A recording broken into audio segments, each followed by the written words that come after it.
তো কেমন আছো সবাই? আশা করছি ভালো আছো। বর্ষাকালে এই পরিবেশটা এমন তৈরি হয়ে গেছে, খুবই মনোরম পরিবেশ। বাট কিছু করার নেই, কোথাও কেউ যেতে পারছে না, বেরোতে পারছে না, এত বৃষ্টি হচ্ছে। ঠিক আছে, তো খুবই সুন্দর।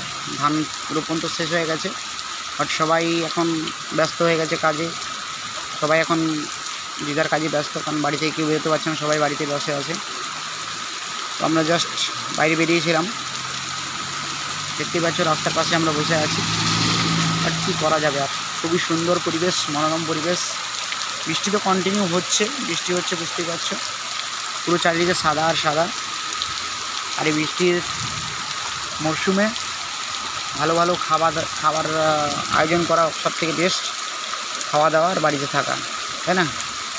তো সবাই তোমরা কেমন কী করছো এই মুহূর্তে, বা তোমরা যে যার এলাকা থেকে বৃষ্টি হচ্ছে নাকি তারা জানাও। আমার যে এলাকায় আছে সেটা অবশ্যই বৃষ্টি হচ্ছে, মেদিনীপুর এলাকা। ঠিক আছে, আর ভাইরাল ভিলেজ পাইকবাড় তো বুঝতেই পারছো, এই চ্যানেলে আমরা প্রমোট করছি আমাদের গ্রামকে। আমাদের গ্রামের বিভিন্ন রকম কারুকার্য এই গ্রাম ভিডিওর মাধ্যমে থাকে। আমরা কীভাবে চলাচল করি, আমাদের কীভাবে চাষবাস হয়, আমরা কীভাবে দৈনন্দিন জীবন কাটাই, ভিডিওর মাধ্যমে আমরা দেখিয়ে থাকি। তো আশা করছি তোমাদের ভালো লাগবে, আর ভালো লাগলে অবশ্যই শেয়ার করো, কমেন্ট করো, এরকম ভিডিও পেতে থাকো। থ্যাংক ইউ, দেখা হচ্ছে পরের ভিডিও।